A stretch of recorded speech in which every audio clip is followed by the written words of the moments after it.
የሆሳዕና ዕለት በጣም አይምሮዬ ላይ የሚመጣ አንድ ሐሳብ አለ።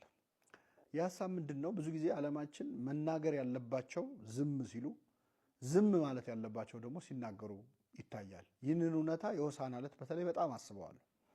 ሁለት የመጽሐፍ ቅዱስ ታሪኮችን በጋራ ስናስተያይ ይህንን ነገር እንድናስብ ያደርገናል። የመጀመሪያው የበለዓም አህያ ታሪክ ነው። እንደምታውቁት የበለዓም አህያ አፍ አውጥታ በሰው ቃል የተናገረች አህያ ነበረች። እግዚአብሔር የነቢዩን የበለዓምን እብደት ያገደው አህያይቱ በሰው ቃል እንድትናገር አድርጎ ነበረ። እንዴት ትመታኛለህ? እስከ ዛሬ የምትቀመጥብኝ አህያ አልነበርኩም? ምን ብላ ነቢዩን በለዓምን በሰው ቃል አፍ አውጥታ ተናግራ የገሰጸች አህያ ነበረች። ይቺ አህያ የተሸከመችው በለዓምን ነው።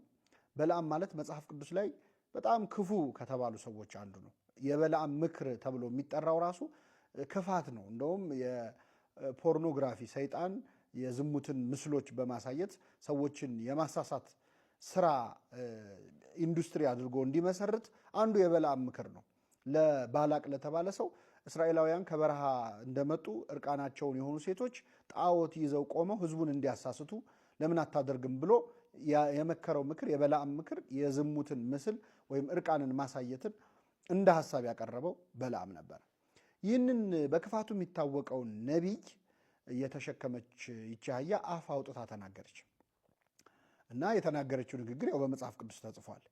እኔ ግን በጣም ብትናገር ደስ ይለኝ የነበረው በሆሳዕና ዕለት ጌታን የተሸከመችው አህያ ነበረች። ይቺ አህያ የተሸከመችው እንደ በለዓም አይነት የተረገመ ሳይሆን ቡሩክ የእግዚአብሔር ልጅ የተባለ መድኃኒታችን ኢየሱስ ክርስቶስን ነው። በዚች አህያ ላይ የተጫነው የኃጢአትን ምክር የክፋትን ምክር የሚመክር ሳይሆን የሰውን ድህነት የሚያስተምር ወንጌልን ይዞ ወደ ምድር የመጣ መድኃኒታችን ኢየሱስ ክርስቶስን ነው።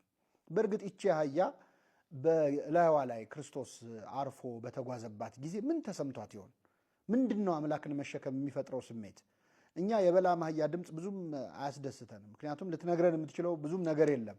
ምክንያቱም የተሸከመችው የተረገመ ሰው ነው፣ ወይም ክፉ ስራ ክፉ ሀሳብ የሚያመጣ ሰው ነው በለዓም። የሆሳዕናው አህያ ግን የተሸከመችው መድኃኒታችን ኢየሱስ ክርስቶስን ነው። አህያውን ሳለ ኪሩቤል የተሰጣቸውን ክብርን የተቀበለችው ሰማይና ምድርን የያዘውን አምላክ የመሸከም እድልን የተሰጣት።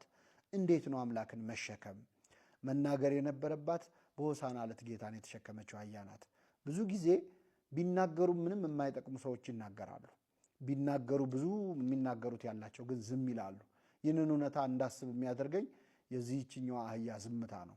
እኔ ድጋሚ ባገኛት እባክሽ እንደ በለዓም አህያ ተናገሪ ምላት ይመስለኛል።